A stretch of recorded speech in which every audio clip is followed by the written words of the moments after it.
Doodle doodle doodle doodle doodle doodle doodle doodle doodle doodle. Secrets of Sea of Secrets. Greetings, I'm Demonac, and this is a little behind the scenes on Sea of Secrets Episode 7, The Dark Place. I wanted to call it the Temple of Dome, in homage to the Temple of Doom, but frankly, the dome wasn't that memorable a part of the dungeon, or the story, and also Indiana Jones and the Temple of Doom is super old, so it wasn't that good a pun, and definitely not enticing to click on. Look, I'm not going to pretend this cold open, the Psionic Academy one, is critical to what's going on with the party, or even necessarily that closely tied in with what happens down the line in SoS. But some of these characters have been in my head for quite some time, and a scene like this gives me a place to let them out a bit, maybe show how they exist in the world, despite the fact that the party has left Lorik far behind, left the whole subcontinent at this point. It's still a bit of a weird choice, because I know my cold opens are not good YouTube practice. They aren't there to suck in new viewers so much, except for episode 1, but for this, I was trying to strike a balance between the artsy, look, he's trying sort of look, trying to make a strong impression at the start of each episode, but yet really not wanting to spend too much time and effort on characters and other assets that probably won't get a lot of use. So I was taking the thoroughly dark and beshadowed lab junk from Blue's first backstory open and trying to make the broken post-raid environment work in slightly more lighting and slightly more sense of space, something not really required by the original scene, which was mostly observed from inside a tube. One part that I did care about, that did have a clear design ahead of time, was the Academy Tower. That was possibly the only revision I asked for from S. Mitchell's first sketch of Bankton. I had given her some references and or sketches for key buildings in the city center, the government and banking districts, but her first draft had adjusted the triangular window to match the slant of the tower roof, so I sent her a sketch that looks very much like this shot of the director silhouetted from behind against the window to convey how I wanted it oriented. That's a powerful image, at least to me, both in that it looks striking, but it also literally conveys a sort of power. I did make sure to mention sensitivity to psychic impressions in their dialogue for the old Psionics fans. Actually, a very good and flavorful divination spell, at least the way I remember it, though I usually played the more explodey psionic disciplines. But in any case, the main thing that we've learned is just that the one-eyed gnome is still out there somehow, and the Academy hasn't caught him. At least, not yet. Jinx had a theory that probably would have come up in episode 6, but didn't quite fit because of the way I had restructured the events. Basically, for pacing reasons, I wanted owlbear fight, then rest, then mushroom people for episode 6, and then to find the dead sailors, including Captain Parr, at the beginning of this episode. But in the actual sequence of events, they had found Captain Parr's body before the fungal network, not long after fighting the owlbears. So they messed with the grove of massive shrooms and spores and stuff. Then they saw a pair of tiny mushroom dudes fleeing, then fought owlbears, as we all saw, but then they found the corpses of a bunch of sailors. And because of that, when they found the dead bodies, Jinx was like, I just had a thought.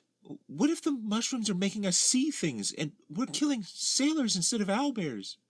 Those hits didn't feel like sailors. Which would have been a fun thing to play around with. Maybe not actually killing NPCs due to hallucinations, but playing into that fear a little bit. But honestly, most of the jungle was mediocre, not overly planned GMing. Like, I felt that this particular section of travel should have some weight, and not just fully fast forward. But in my heart, I really wanted to get to the temple. My sense of pacing really does get me into trouble sometimes.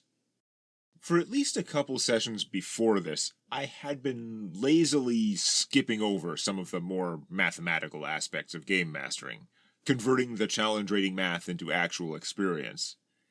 After failing to award XP for a certain amount of time, it turned into, oops, milestone, you leveled.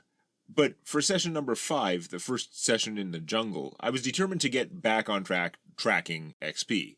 Therefore, while experience points will rarely, if ever, make it into Sea of Secrets episodes, after all, we don't have a 3.5 edition artificer like Tales from My D&D campaign, so the XP are not really a resource that is spent for any purpose other than gain a level. But it felt notable this session, where I announced that you each earned 600 XP for this session. Mostly owlbears, but I included an extra 200 for non-combat stuff. So each character should have a total of 6,800 XP. Except Paylor. What? Adria's player threw that in to tease Paylor, who didn't seem to be paying attention. Right, because Paylor's been spreading his XP all over town. Small exposition exchange that was cut for time. The hole is a rectangle, about 8 feet by 4 feet, not regular in any sense, but it reveals a cross-section of a stone dome, about a foot thick. Did this chunk of dome collapse on its own, just out of age? Or did somebody break it down? It's hard to tell. The edges of the hole don't have tool marks, so either is possible. There could have been a heavy impact in the middle, or it could have just broken from uneven stresses over long periods of time. The dirt covering the base of the dome is nearly a foot thick, but higher up it's thinner, leaving some bald spots that reveal the stonework shape. The party were all in agreement about the need for caution and remaining hidden as they first descended into the hole, with Adria spending significant spell slots for what, at this character level, is near perfect stealth. However, as they brought down the rest of the team, and the entry area still appeared to lack immediate threats, the humans in the group, who, unlike most D&D races, don't have any special sight mode, started getting restless in the dark. If nobody else does, pretty soon I'm going to light a torch of my own. There's a point where being cautious crosses over into wandering blindly into danger, and I cannot explore what I can't see. Yeah, I can't see shit. I suppose, if all that light back there isn't enough for you, dancing lights. Sure, let's just give our position away to the whole dungeon. No doubt any old people watching this, old enough to know 3rd ed pretty well, note that dancing lights only lasts a minute, and though time in the episode isn't clearly delineated, Adria must have had them around for dozens of minutes minimum. Far more than the number of cantrips per day on the Beguiler spellcasting chart. Well, it didn't come up much in TDDC because the party had no standard casters other than black, and cleric cantrips were not that exciting. But even back then, I thought tracking cantrips was lame. 3rd edition cantrips are so weak they could never be overpowered, especially the combat ones. Ray of Frost did freaking 1d3 damage. It was never intended to be a serious combat action. So why bother with spell slots? That's why I had house ruled that all cantrips were at will, though to make that work, I preemptively banned the divine heal 1 hit point cantrip, because unlimited cure paper cut wounds would have a big impact on balance. But anyway, because of this rule, Adria can keep up dancing lights as long as she wants. She just has to recast it once per minute, which obviously we don't track unless there's some reason the timing or the noise is likely to matter. In practice, we all kind of forgot about the spell soon after they met the raft guys, at which point there were torches nearby, etc.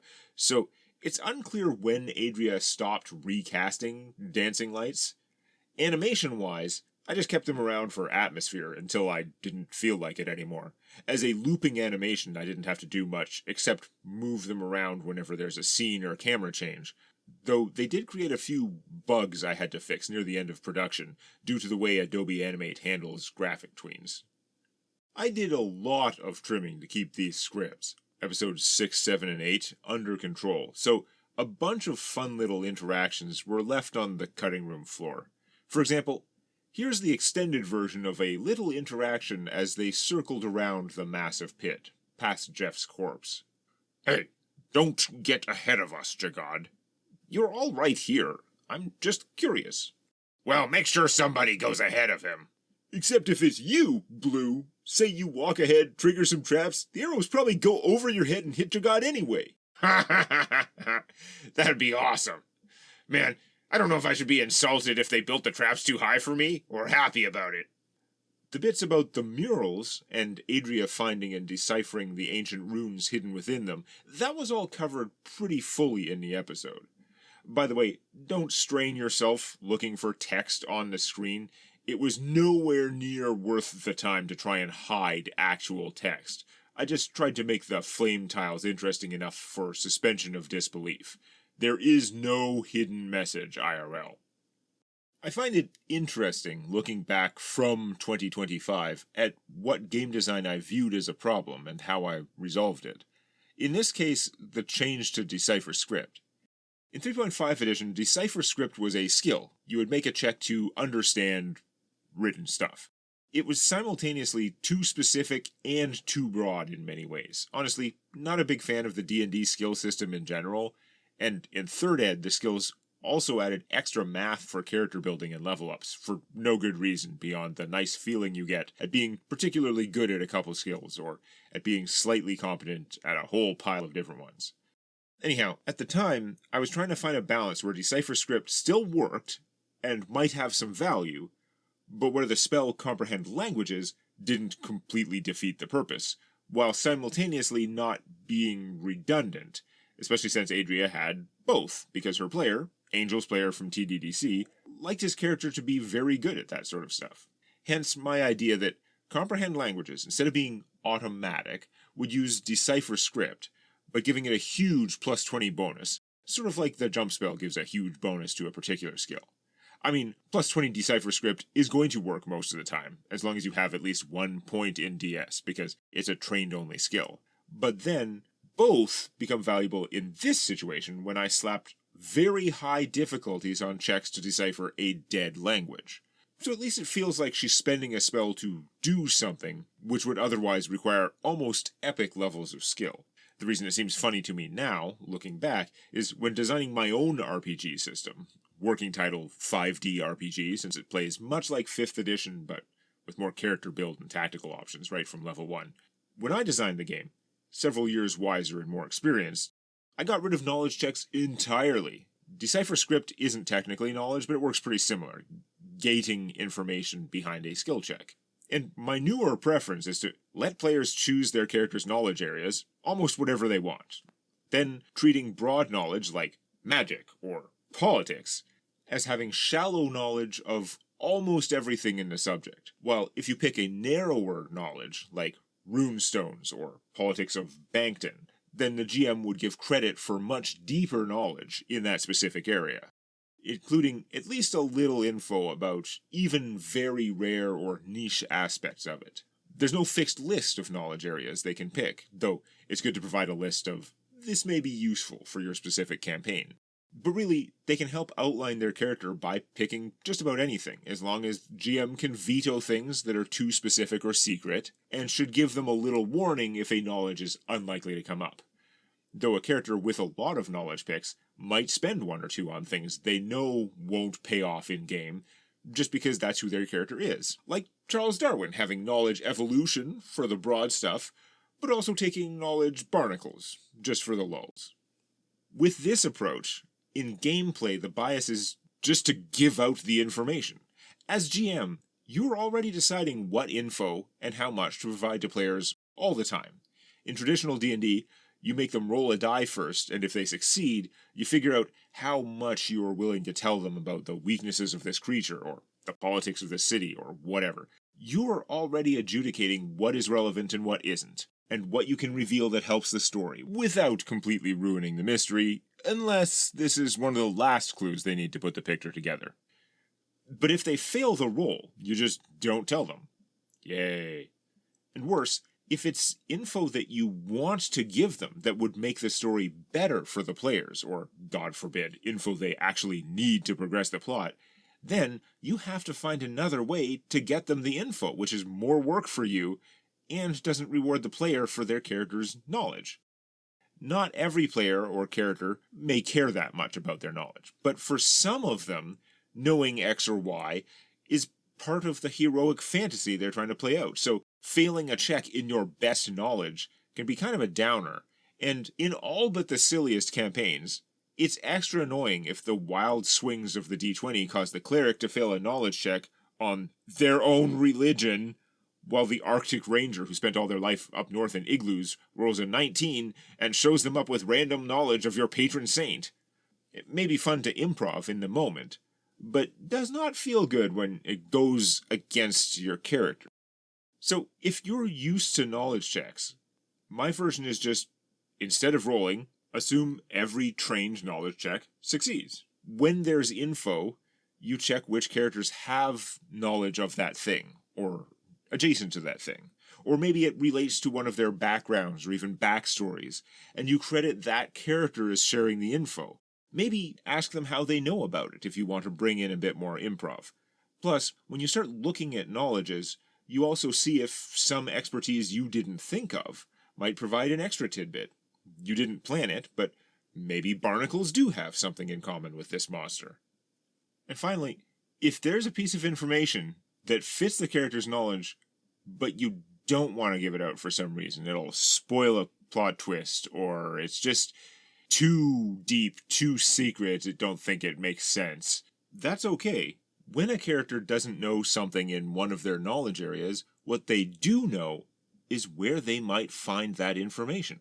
So you give them a location they could go, or an NPC they know of who might have the answer.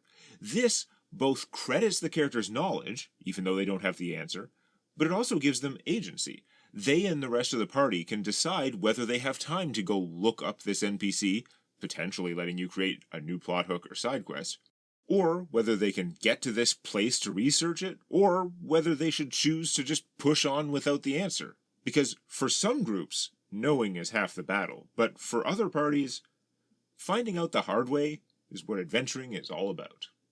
It didn't help the flow of the story, and, trying to finish the episode, I didn't want to draw a new area, but when Adria deciphered the text on the door, the one section that was different than the mantra repeating across all three murals, the party actually opened the door with the Fire Shrine verse.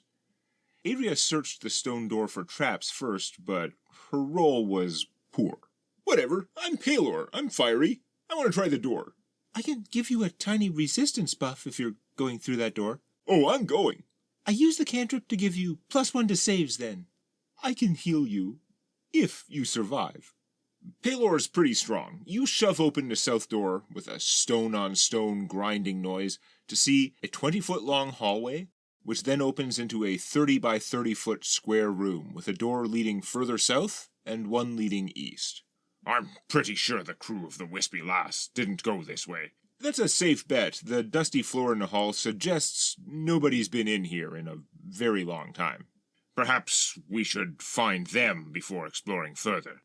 To be clear, this does not replace Miso's comment in the episode about avoiding the direct path in favor of doing the full clear of the dungeon. As with many of the discussions in the raw audio, these seemingly related bits were split up over time with other things happening or other discussions in between, which is part of why adapting the game sessions into scripts is not as simple as it sounds. One of Uhamisho's soul melds, one of the options for his main totemist class feature, is named after a creature which WotC has designated Product Identity, meaning the D&D copyrights that they protect, whereas you can't copyright game mechanics, and nobody can copyright obviously public domain creatures like dragons, trolls, elves, or hags. For Sea of Secrets, I switched over to the Tales from My RPG campaign tagline during the big SRD scare, and I've been trying to keep all the so-called product identity names out of things. Now, if I rename some fairly generic fish guys to Samakun, there are a billion fish and mer people in popular culture. That's kind of safe, except for the original name. However, a six-legged, dark-furred, panther-like creature with a pair of distinctive pseudopods, that requires more than a little palette swap. So I've replaced that creature, and the inspiration for Misho's ability, with warp panthers, a teleporting predator. We haven't run into one yet in any of my campaigns, But anyway, we do keep making mistakes about how Misho's soul meld works. In the previous episode, we let him teleport with another creature, something it definitely can't do.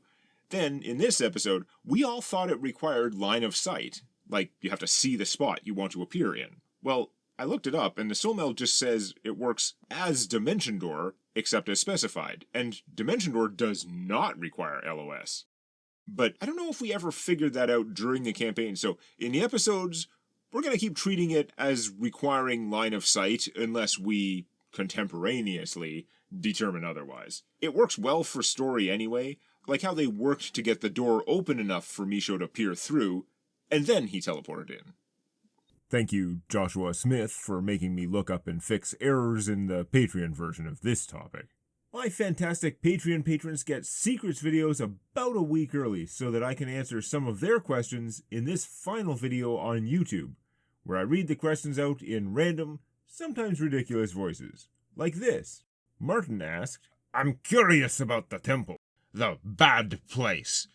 It is a negative place, underground, with odd spirits, a certain evil deity mentioned, and snake motifs. When I think of an evil lich-like creature with a lair that is Snake Mountain, my thoughts go to Masters of the Universe. So my question is, what inspired your creation of this dungeon?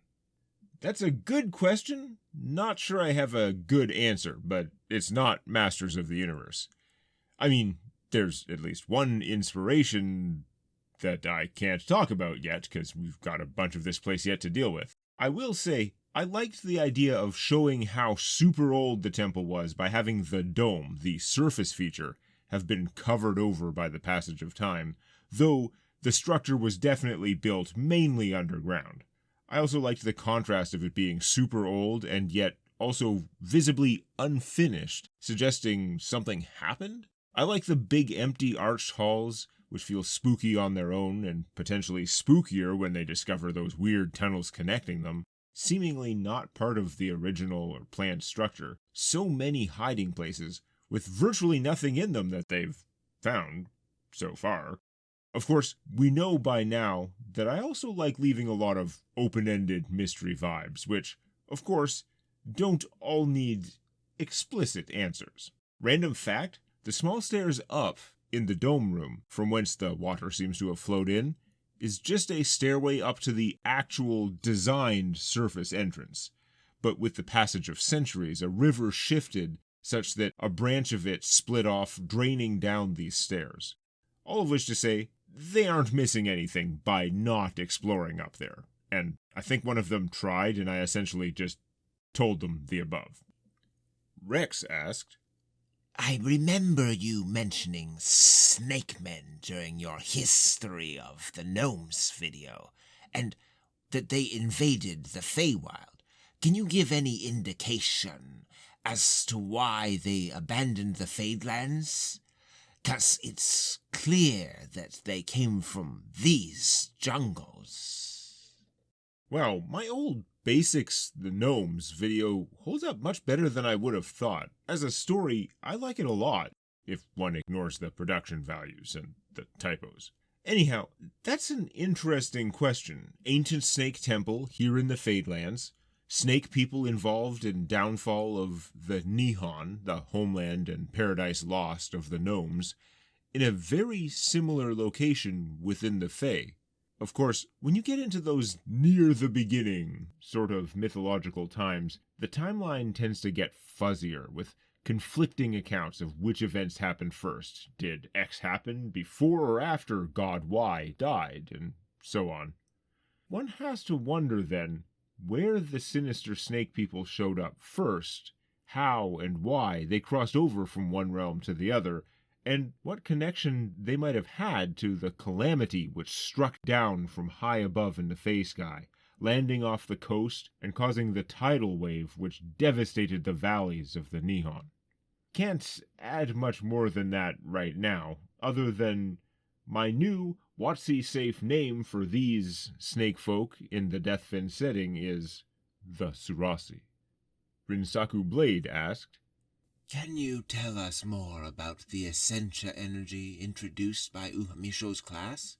Is it considered a recent source of power in the world, or has it always been around? This is probably going to be doled out gradually in character by Misho over the course of the series, but the way I decided to incorporate the Incarnum into the Deathfin setting was, well, first I renamed the Incarnum to the Tapestry, which feels less nebulous and pretentious. I think it makes more sense for Misho's people's worldview. The Tapestry is a layer of reality, another physics plane, like the ethereal plane, in the sense that it's like a membrane covering or mirroring the physical world, all three worlds. But it's not an actual place that you can go. You can't plane shift to it and then walk around. Not in my cosmology. You get three worlds, and that's it. But unlike whatever the ethereal does, or the plane of shadow does, the Tapestry is a plane that you might describe as containing the essence of thought, of creativity, of art, of instinct, of love, the essence of life. To understand this, I think we need to work backward.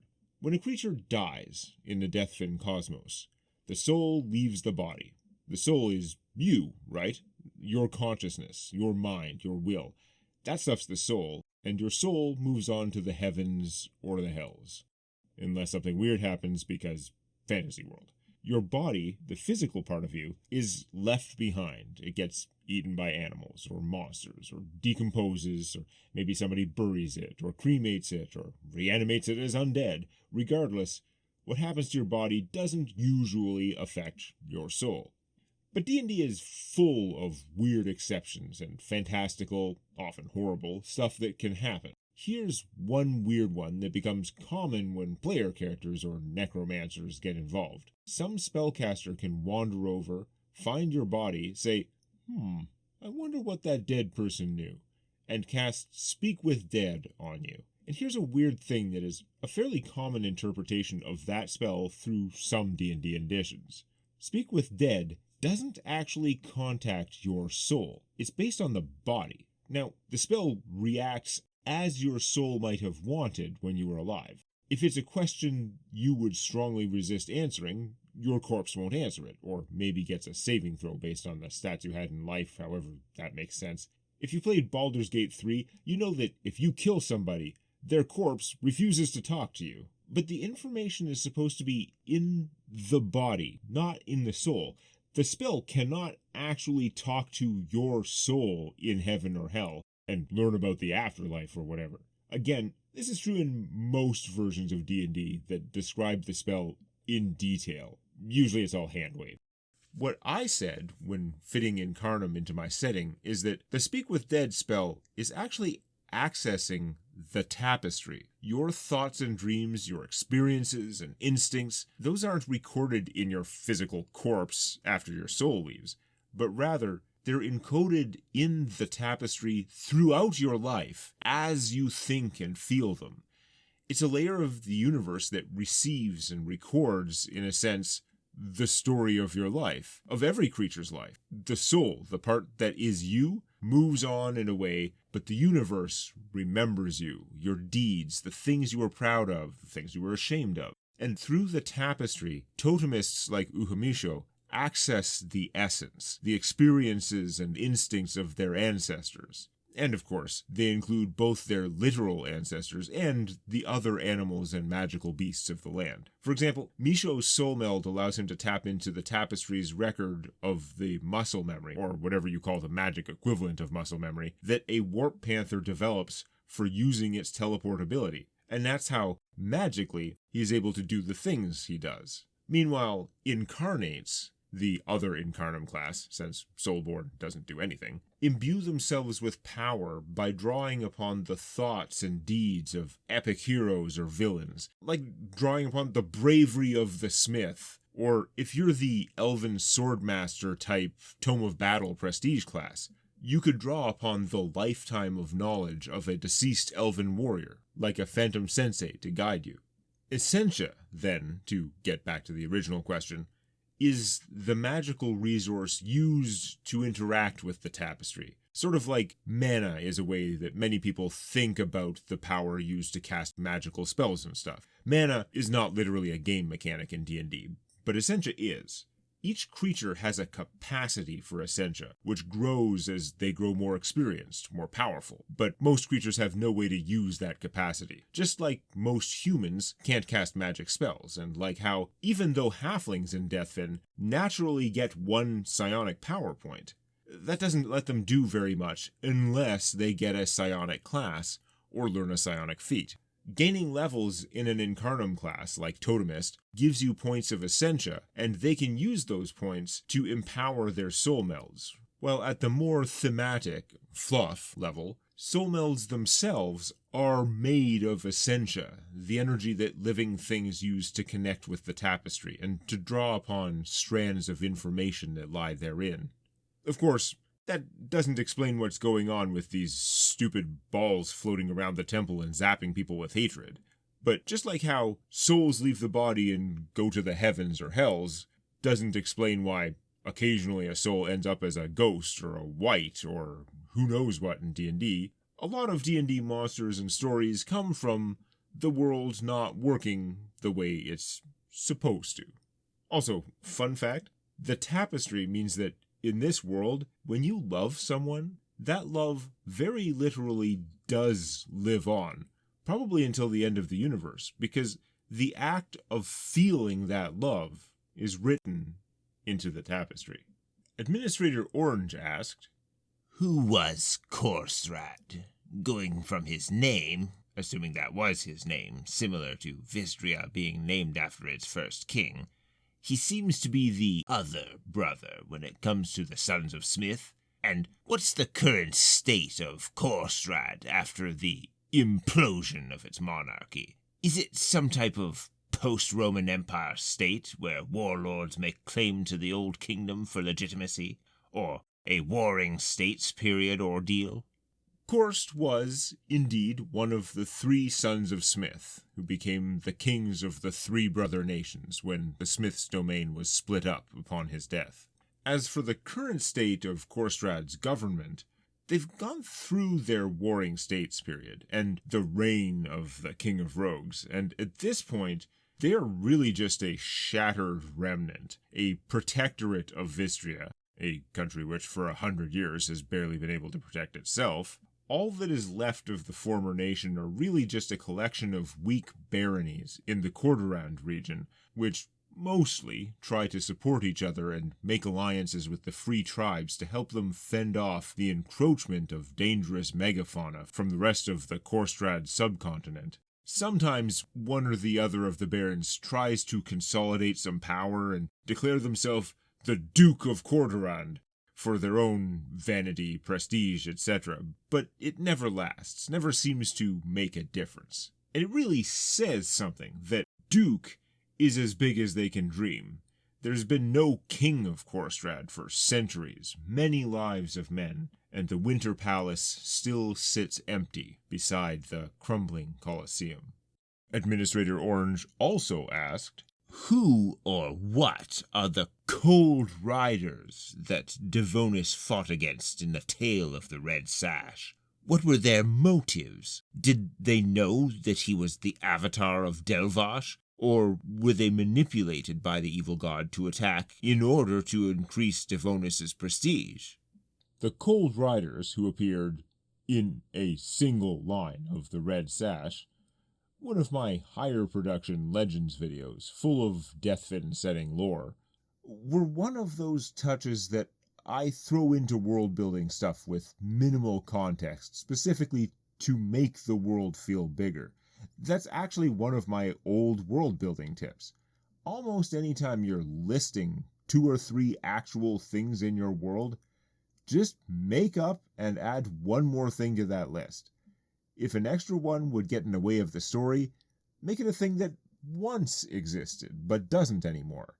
And if that made-up addition ever matters at all, you can come back later and make up the story of why it doesn't exist anymore. These extra little things are like nucleation sites for developing your world, like how a snowflake or a raindrop doesn't form if there's only water mist in the cloud.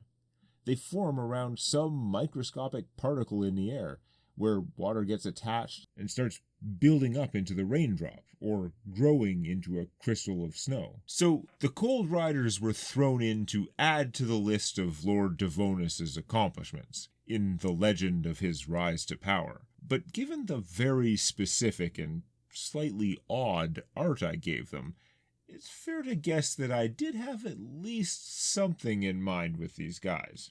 Essentially, the Cold Riders is what people of the Middle Kingdom call a type of fae who appear occasionally for unknown reasons, usually in the winter, competing with each other to achieve some kind of objective, which is often inscrutable to the unfortunate people who get caught in the middle of it. It's a TDDC SOS version of the Wild Hunt.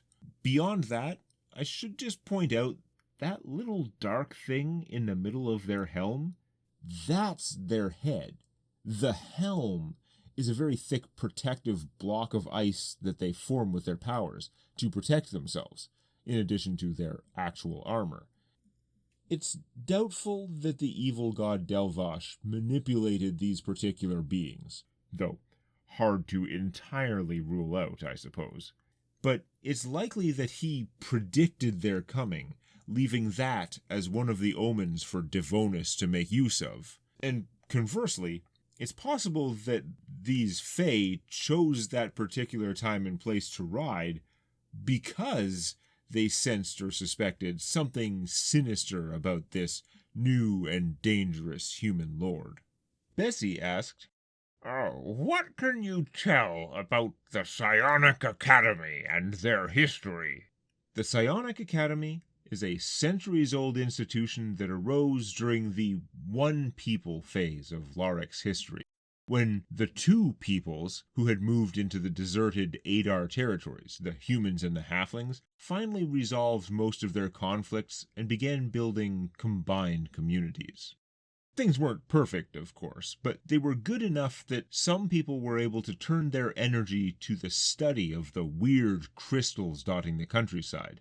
Several separate groups started doing this work, but most of them quickly found that because these Adar artifacts in the archaeological sense, not like D&D item of unfathomable power artifacts, because all of these old things were made with psionics, or in many cases imbued with residual psionic energy, because of that, the best way to research them was to recruit individuals with psionic powers to interact with the relics, to use sensitivity to psychic impressions, or in some cases to directly read information or even communicate with some of these crystals, ruins, and tools. Two such groups merged over 300 years ago, establishing an institution of higher learning to consolidate all their research data and also to build a reputation as the biggest, best recruiter of individuals with psionic gifts. Most halflings actually have some latent psionic capacity, almost like they absorbed some of the energy left behind by the Adar. But this new Psionic Academy began refining techniques for screening who, halfling or otherwise, had the potential for real power, not just a vague sense of connection to the crystals or slightly enhanced ability to focus. This academy largely succeeded. They became known for gathering and training the best psychic minds, and their research only expanded. They had very little success uncovering the fate of the Adar people themselves. Barely a few hints. But they learned a great deal about this branch of magical powers by analyzing the objects left behind by that ancient civilization and developing their own unique psionic abilities. They easily eclipsed most of the other groups chasing the same type of research, and had at least some goodwill from most of the Laric people, because they trained and controlled individuals who could otherwise be scary and dangerous. There were, of course, conspiracy theories about them, and a certain amount of distrust from the arcane magic users, and from various religions and mages, as always happens when a power seems different and new. But they just became part of the fabric of Laric society, particularly after the establishment of Bankton and the distinctive Academy Tower they built there, becoming viewed almost like a Harvard or Oxford University in our world. When they really came into prominence was after the war. Laric had responded to the Diluvian invasion of Verandi by raising an army to aid their neighbors, which was popular at the time, especially when their moderate-sized, scrappy force kept pulling off unlikely victories against the overwhelming might of the Diluvian Empire under the guidance of the legendary psionic halfling, Crystalfoot. And fighting the enemy abroad seemed better than waiting to be invaded at home. But the population back home weren't aware of the Diluvian politics that had tied the hands of the enemy, creating chinks in the invader's armor for Crystalfoot to find. And when a second, more powerful monitor succeeded in assassinating the 160-year-old Yoda-like figure, Laric's armies finally faced the harsh reality, forced back with many casualties, to the point that the Republic's leaders capitulated, signing the Peace Bond Treaty, which surrendered Laric's entire coast rather than face invasion themselves. In this post-war period, much of the population felt like their government had failed them. Many thought they'd been lied to, or even called it a betrayal, not understanding the real dynamics of the war they had felt like they were winning, or how it had turned so quickly into surrender. Many people had lost loved ones in battle. Others had their ancestral lands and their shipping industry ripped away suddenly, with no recourse, given over to the monstrous enemy. And it was in this climate that the Academy really grew to prominence as a non-governmental institution that people generally mostly trusted, which had some degree of power to protect them, and yet which remained untainted by the war and by the failures of the government, both real and perceived.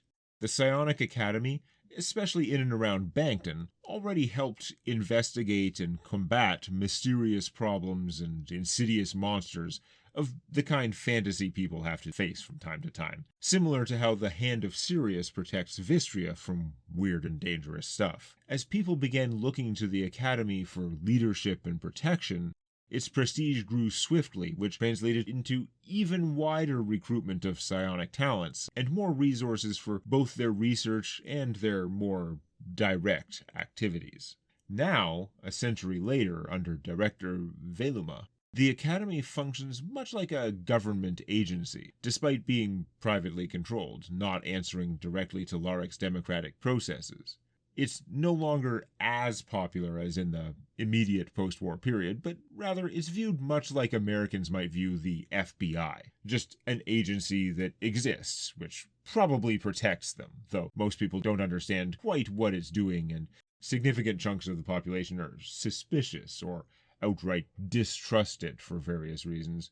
One of the things that has dragged it down a bit are the conspiracy theories related to Laric's famous mind control legal defense. As I mentioned in an ancient extras video for TDDC, Laric did recognize the reality that mind control exists, and that you should not be held accountable for crimes committed against your will. But the implementation of this raises problems of its own. Lawyers and judges can't tell if you've been the subject of some kind of charm or domination, so it falls to the Academy to test people. And they've been very upfront that it's difficult to test after the fact, after the magical effect has ended. By their own admission, they cannot prove a negative. Their tests are never definitive that no mind control was used, and they claim only about a 60% chance to detect if an individual was dominated or charmed while committing recent acts. What this means is the mind control defense is very rarely used, since even if it's true, there's a 1 in 3 chance the test would fail to back up your claim. And, legally speaking, claiming mind control made you do a crime is treated as a confession if the test fails to exonerate you. Those are just facts. The conspiracy theory is that the Academy uses the mind control legal defense to protect their own supporters, or even as a get-out-of-jail-free card to let politicians or powerful merchants commit crimes without fear of penalty. Never mind that there's only one actual case people can point to in which this appears like it may have happened. And that situation, known as the Blue Shard Crystal Scandal, is itself quite arguable, with the connection between the defendant and the Academy being, at best, murky. So today, The Academy is a non-government organization which acts like an arm of the Laric government, recruits, or monitors if they don't join, psionic individuals in Bankton and around the nation. They defend the rights of people with such powers, like sort of an anti-defamation league, but they also try to police and rapidly apprehend anyone who uses psionic abilities in the commission of crimes, both because they are the group best equipped to do so, but also because flashy psychic crimes are bad for their reputation. And all this time, they're still delving into the secrets of the Adar crystals, still trying to understand what happened to the ancient civilization and the purpose, the power that lies within the island city of Eloia. As for the characters in the cold open, we know Bayin from SOS number 1 and Secrets number 1. The director is the person who psionically separated infant Bayin from her conjoined twin, Dayan, allowing the sisters to live independently, though after the chirurgery, Bayin ended up with psionic powers and Dayan had none. Gundaram, the old halfling, is in charge of monitoring powered individuals in Bankton. He's the one who, backstory-wise, led a group of acolytes to try and recruit Blue when he entered the city, and who let the goblin know that while joining the academy is 100% voluntary, that they would be watching if he tried to commit any crimes in the city using his powers. Finally, the bald guy with the triangle tattoo and whose vest wasn't big enough for his muscular chest, that's just an NPC I drew up for the video to contrast with the bland hooded robes worn by most of these academy people. But he's a guy now, so I should probably name him or something. Fred. Big Psycho Fred. Fake Name asked, "Weird question. Which player do you think would be nerfed hardest by the GM if their character had been around back during the Nerf Wars? None of the SOS party are dwarves, so it seems like a tough call from what I've seen." Hey, crossover question for advertising purposes? I'll take it. For this party, it's a no-brainer. Uhamisho would be the first under the Nerf guillotine, by far. Even a very reasonable GM might nerf or ban Misho's Landshark Soulmeld, the one with the pounce attack that gave him basically 4 claw attacks, even at level 3. That's already overpowered, and the way his particular build stacks strength with shift plus rage makes it truly ridiculous single target damage. Banning that Soulmeld, or at least that move, hard to argue honestly. But I wonder if the Nerf Wars GM would go even further, because even without Landshark, the natural weapons build that Totemist enables gives Misho 3 attacks per round, 2 of them with no real penalty, which is already crazy at level 3, when other characters have only a single d20 chance to hit each round, or penalties to all their attacks if dual-wielding weapons. So you combine that crazy power relative to most low-level melee builds with the way Nerf GM seems to have it in for martial characters, while leaving spellcasters mainly unscathed, and Uhamisho would definitely be first in front of the Nerf firing squad. Nerf Wars Season 1 is out right now on my main channel. Or at least a couple episodes, depending on when you watch this, but I'm dropping another every Friday through Boxing Day 2025. Of course, patrons can watch them all now, and get new episodes as soon as they come out, so they should have the insane episode number 12 by the time YouTube has the first 10, while the free viewers on YouTube will have to wait a year for the second season. If you aren't aware yet, I'm dealing with a family medical crisis, which is taking up a lot of my time and mental energy. I'm trying to keep up production as much as possible. Sometimes it works, other times not so much, depending on the twists and turns of the situation. Honestly, it's weirdly convenient that if disaster was going to strike, it happened to strike when I was ready to drop the first season of Nerf Wars, because it makes me look active, even though I'm struggling on the art and animation side of things. But I'll keep doing my best, And the only reason I have a chance, the only reason I can devote so many hours and days to family right now and not get fired or go broke, is because of my patient and generous patrons. Not a pledge drive, no GoFundMe. We live in a country with universal single-payer healthcare. But I appreciate every single patron who sticks with me when I am so bloody slow, even at the best of times.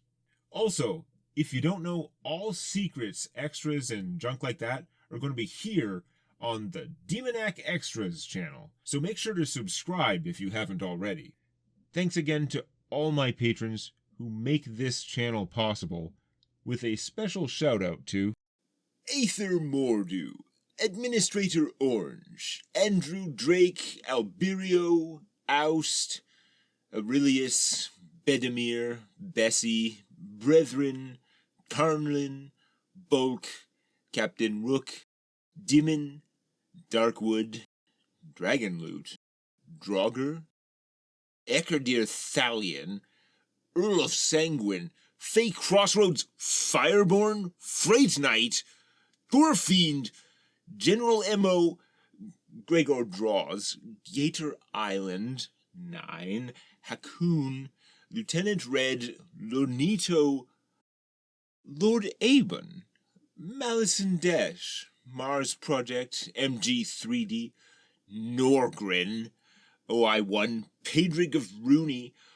Overlord Thor, Pontus, Quackers, Rex, Ramar Ulfist, Skyter 97, Rewoot, Stand the Men, Starfall, Cygax, Tembu and June, Toshiro 7, Volkfang, Valis, Woodley, Zombie, Warsaw, the members of the organization.